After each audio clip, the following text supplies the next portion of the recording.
There were northern and southern countries on the ground. The two countries always waged war for each other's land. Margarethe, the princess of the north, was forcibly confined in a desolate monastery upon hearing that there would be an invasion from the southern country. The monastery at the end of the world, where her mother studied as a girl, had a black sea, until she saw a fish tail. The color of the sea for her was just a black, hersey color of sadness. Opal skin, pink lips, blue eyes, small gills, and silver fish scales symbolized Renia. Renia, the youngest princess of the mermaids, dreamed of an earthly world of an old age. Now that her contact with the earth was cut off, Renia was in the midst of an adventure on Earth on her 18th birthday. I want to see everything, even the worst. Everyone.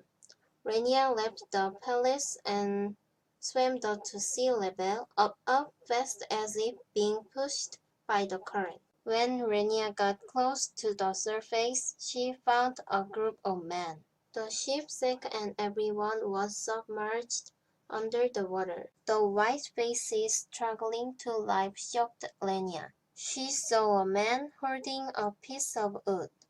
I'll save you. Margarethe saw a man and a woman with fish tails in the Black Sea. The man who came up to the beach trembled but was not visible to her eyes. Margarethe shouted at the mermaid, "Do not go! Do not go!" The back view of the missing mermaid remained in Margarethe's eyes. Margarethe took the man to a convent to rest. The man only slept for a few days, then he woke up. "My name is Christopher. Sister, you saved me." Christopher told Margarethe about himself. To defeat the dragon and meet the storm. Sometimes skin proved the adventure. Are you from the south? Yes, it is a much warmer place than here. You mean the southern country? Yes, does it matter? This is the house of God. Margarethe was a princess of the north, and Christopher was a man of the south. Margarethe ran away. Ignoring his beating heart, he moved away from the room he was staying in. Renia still hasn't forgotten the night. Renia's sisters asked her about the earthly world. I saw the humans. My grandmother said that humans have eternal souls. I thought it was really beautiful, struggling to live knowing it. The loneliness and its eternity. Renia thought she wanted to get on the ground again. His skin, which she touched, recalled the warmth of his lips. Meanwhile, Margarethe has not been seeing a man for days. I went around the garden giving mass as usual. Then the head of the monastery took her out to the village. It was a service to keep help and charity. The head of the convent said to Margarethe, "Even if we are in peace now, war can happen at any time." The head of the convent knocked on the door of the small house. Margarethe was the first Nongno's house. The log ceiling, dirty floors, the bitter cold and stench gave her a feeling that something was wrong. Leaving the serfs home, Margarethe said, "I'll pay for the furry blanket. They are too poor. I don't understand. Why are they so poor when the kingdom is so rich?" The head of the convent hesitated for a moment and said clearly, "It's because of the war. When the war lasted, we lost a lot of things. But even in peace, Long Summer is still building ships and recruiting new soldiers. Where did the cost come from? They raised taxes so much that it made it difficult for people to live." Margarethe returned to the convent. Her knights, who had been told there was a man from the south, said the king of the north would soon meet him. It was time to leave the convent. Margaret pushed the knight and ran to see. On the stairs above the hill, she saw a silver fish tail. "Stay there, do me a favor." Lenya and Margaret became friends. Although Margaret had to leave the convent and Lenya had to go back to the palace, it was enough time for the two to bond. Margaret returned to the castle by the hand of the king of the north. It reminded me of Lenya, who was looking at herself in the sea. Margaret was not amused even at the party celebrating the prince's return. Margaret found his teacher when he saw his father not thinking of his people, hoping only for war.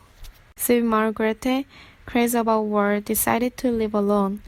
I thought that if I went to South Korea and had a political marriage, I would end the war. Margaret sneaked out of the castle and headed south to prevent sacrifices. Meanwhile, Rania recalled the appearance of Margaret. Rania wished to be human, and once again she wanted to meet a man. She lastly sang a song for her family to get a human leg. She had to dedicate her tongue to the seaweed. Seaweed, Sibyl said, giving the medicine made by Lenia's tongue. Only if you was loved by him and marry him, you can live an eternal human life. If he doesn't marry you, you will turn into a bubble. Rania took the medicine and collapsed in terrible pain. When she opened her eyes again, the princess of the south greeted her. If my brother sees her, he will cheer up again. Christopher missed Margaret even after he broke up with her and came to south. He still thought it was Margaret who saved him, but the feeling also disappeared for a while seeing the beautiful Lenya. He was seeing a familiar figure for Lenya. Margaret finally arrived in the south. Fortunately, the king of the south showed a favorable to her. She survived a situation where she didn't even know when she was going to die. Soon, she will marry the prince of the south. It's Christopher. Margaret thought of Christopher and Rania. She felt a sense of tension, guilt, and mission. Rania got a new name, Astrid. The tea party with the prince and princess was happy, but she was anxious. Unless she hastily gets a marriage in which the soul and soul connect, she will turn into a bubble. Lenya waited. She could not wait to marry him. The king of the south announced the marriage of Prince Christopher and Margaret. It was decision for peace. Christopher was surprised at Margaret's identity. Deceived me? Even when his marriage was confirmed, Astrid came to mind. Lenya shed tears in front of the princess, who told her about the prince's marriage. He can't pick his own wife anyhow. He is a prince. Lenya worried about the child in her stomach. The prince avoided Margaret, and Margaret hated him. Was it not love that I felt for a while? Eventually, the king of North agreed to the marriage. Now it was time for Lenya to become water bubbles. Lenya's pain intensified. She was sorry that she couldn't take care of her child. Margaret ran from afar to Lenya, who was losing consciousness. I didn't know it was you, Lenya. I'm sorry. Margaret was looking at the sea from her room. While thinking of Astrid, the prince's lover, she found the mermaid's tail in the sea. Is it Lenya? Suddenly she was reminded of two women, Lenya and Astrid. She went to Astrid.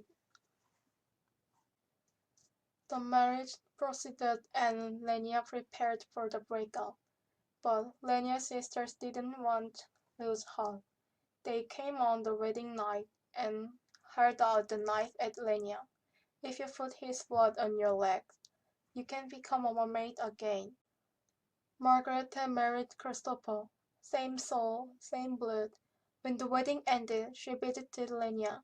Then she found Lenya and the mermaids, and listened to them. Lenya needed his blood to become a mermaid again.